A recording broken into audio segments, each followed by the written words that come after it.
کا جو حصہ ہے وہ اس میں کٹوتی کی باتیں چل رہی ہیں، اس پر کیا کہیں؟ دیکھیں، سب سے پہلے تو جس وقت ملک کی صورتحال ہے، آپ سب کو پتہ ہے کہ دہشت گرد دوبارہ کوشش کر رہے ہیں کہ ملک کو کسی طرح کے نقصان پہنچائیں۔ آج سے کوئی 2 ہفتے پہلے کراچی میں بہت بڑی مقدار میں آتش کی مادہ برآمد ہوا تھا۔ ابھی بھی ہمیں تھریٹس ہیں کہ جی کوئی دہشت گرد چاہ رہے ہیں کہ ملک کے اندر، خاص طور پہ صوبہ سندھ کے اندر دہشت گردی کی کارروائی کریں۔ تو اس سلسلے میں ہم اپنے سیکورٹی ایجنسیز کے ساتھ مل کے، انٹیلیجنس ایجنسیز کے ساتھ مل کے ایک پورا پروگرام بنایا ہوا ہے، اور انشاءاللہ تعالیٰ ان دہشت گردوں کو پہلے بھی ہم نے شکست دی، ہم آگے بھی شکست دیں گے۔ دوسرا آپ کا سوال تھا این ایف سی کے حوالے سے، تو دیکھیں این ایف سی کی نیشنل فائنانس کمیشن کی کمیٹی بن چکی ہے، وہ جو بنانی ہوتی ہے، اور اس کی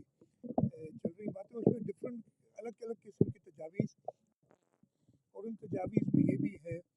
کہ جی صوبوں کے، صرف سندھ نہیں، سارے صوبوں کے حصے کو کم کیا جائے۔ تو اس سلسلے میں ہماری پارٹی کا موقف یہ ہے کہ ایسا نہیں کرنا چاہیے۔